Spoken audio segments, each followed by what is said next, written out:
शेतीप्रधान भारताच्या संसदेतील दोन्ही सभागृहाच्या 788 खासदारांना जे जमलं नाही, जे यांच्या विरोधी पक्ष नेत्यांना, जे यांच्या पंतप्रधानांना जमलं नाही, ते माझ्या महाराष्ट्रातील 3 शेतकऱ्यांना करून दाखवलेलं आहे।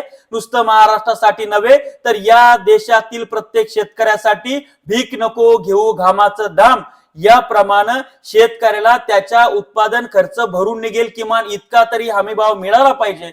आणि यांनी अनुच्छेद 32 नुसार जो मूलभूत अधिकार आणि हृदय आणि आत्मा ज्याला डॉक्टर बाबासाहेब आंबेडकरांनी म्हटलंय त्याप्रमाणे सुप्रीम कोर्टामध्ये याचिका दाखल केली। ती याचिका सरन्यायाधीश सूर्यकांता सरांनी ऐकली आणि त्याच्यावर त्यांनी नोटीस पाठवली की याबद्दल उत्तर दाखल करा। आपली याचिका सुप्रीम कोर्ट ऐकतं, शेतकऱ्यांना हमीभाव मिळत नाही त्यांना तो मिळाला पाहिजे याकरता नोटीस पाठवतं। यासाठी महाराष्ट्रातले 3 सुपुत्र ज्यांचं नाव प्रकाश गोपाळराव पोहारे, पुरुषोत्तम गावडे, विशाल रावत आहे, हे लढतात, त्यांचं अभिनंदन केलं पाहिजे। आणि खऱ्या अर्थानं जे MSP कायदा लागू करू, हमीभाव कायदा लावू, त्या ठिकाणी स्वामीनाथन आयोग लागू करू अशी राजकीय पक्ष वल्गना करतात, सत्तेत येतात, त्यांच्या फटाफट वबाडात मारण्याचं काम आमच्या या 3 शेतकऱ्यांच्या वाघांनी केलंय। त्यांचं कौतुक झालं पाहिजे, अभिनंदन झालं पाहिजे। धन्यवाद।